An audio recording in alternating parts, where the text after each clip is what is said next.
এমন কিছু মানুষ আছে দেখবেন খুবই সাধারণ কিছু রান্না করেছে কিন্তু খেতে কিন্তু অনেক বেশি ভালো লাগে। আবার সেই জিনিসটা যখন বাড়িতে খাওয়া হয় কিংবা অন্য কোথাও খাওয়া হয় তখন কিন্তু অতটা মজা লাগে না।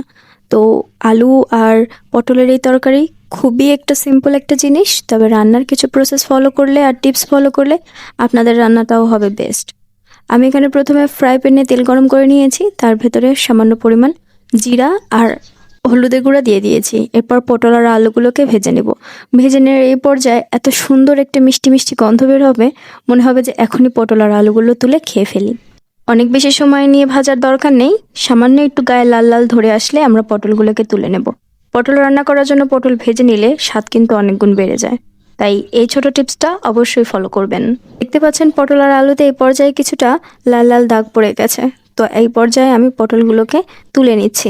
ভিডিওর এই পর্যায়ে আপনাদের কাছে ছোট্ট একটা অনুরোধ থাকবে, একটা লাইক দিয়ে আমার ভিডিওটা দেখা কন্টিনিউ করবেন। আচ্ছা, এখানে যে তেলটা ছিল সেই তেলের ভেতরে আমি এখানে ট্যাংরা মাছগুলো ভেজে নিচ্ছি। আজকে আমি ট্যাংরা মাছ দিয়ে রান্না করব। আপনারা চাইলে যে কোনো মাছই এ পর্যায়ে হলুদ মরিচ মাখিয়ে ভেজে নিতে পারেন।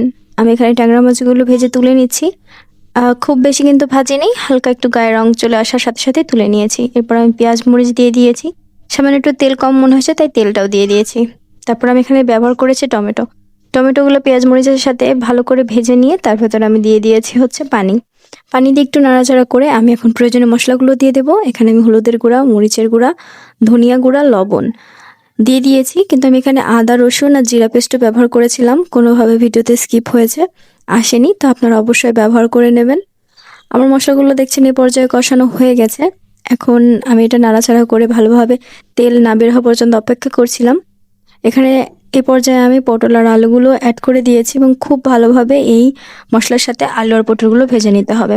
এই ছোটো ছোটো টিপসই কিন্তু খুবই সিম্পল খাবারকে অনেক বেশি টেস্টি করে তোলে। তো আমি আজকে যে টিপসগুলো দেখাচ্ছি অবশ্যই আপনারা বাড়িতে ফলো করবেন। এরপর আমি ভেতর ট্যাংরা মাছ দিয়ে দিলাম। এখানে ছোট হোক বড় হোক, মাছ যখন ভাজা হয়ে যাবে তখন কিন্তু নাড়াচাড়া করতে খুব একটা অসুবিধা হবে না। আপনারা হালকা হাতে ভালোভাবে নেড়েচেড়ে এর সাথে ভাজা ভাজা করে নেবেন। এই পর্যায়ে টেস্টটা অনেক বেশি বেড়ে যাবে। দেখতে পাচ্ছেন এই পর্যায়ে এতটা লোভনীয় দেখাচ্ছে। অনেক যেহেতু গরম পড়েছে, আমি কম ঝোলে তরকারি খাবো না, আমি একটু বেশি ঝোলে তরকারি করতে চাচ্ছি আজকে। তো আমি এই পর্যায়ে ঝোলটা অ্যাড করে দিলাম। এখানে আমি আরও কিছু পরিমাণ পানি অ্যাড করব, কারণ এটা শুধু ভেজে নেওয়া আছে, সিদ্ধ পুরোপুরি এখনও হয়নি।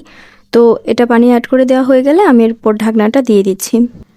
এ পর্যায়ে যেহেতু এগুলো ভেজে নেওয়া আছে, তো সেক্ষেত্রে খুব বেশি কষানোর প্রয়োজন হবে না, তো আমি পুরোপুরি ঝোলটাই দিয়ে দিয়েছি। এখানে আমি ঢাকনাটা দিয়ে দিলাম। দেখতে পাচ্ছেন ঢাকনাটা তুলছি, এটা 5-10 মিনিট পরে দেখতে পাচ্ছেন বলকটা চলে এসেছে আর পানি এখনও অনেকটা আছে। আপনারা যে যেরকম ঝোল খেতে চান এই পর্যায়ে চুলাটা বন্ধ করে দেবেন। আমি এই পর্যায়ে চুলাটা বন্ধ করে দেব। অনেক সময় বলক উঠলেও মনে হয় যে অনেক পানি আছে, কিন্তু চুলাটা বন্ধ করলে পানিটা কমে যায়। তো সেক্ষেত্রে অবশ্যই খেয়াল রাখবেন। নতুনদের জন্য এই টিপসটা থাকলো। এখন আমি মাছগুলো একটু উপরে তুলে দিচ্ছি, যাতে নাড়াচাড়ার সময় বা নেওয়ার সময় মাছগুলো ভেঙে না যায়। তো এই পর্যায়ে আমার রান্নাটা শেষ হয়ে গেছে। আশা করছি রান্নাটা আপনাদের অনেক বেশি ভালো লেগেছে আর উপকারে আসবে।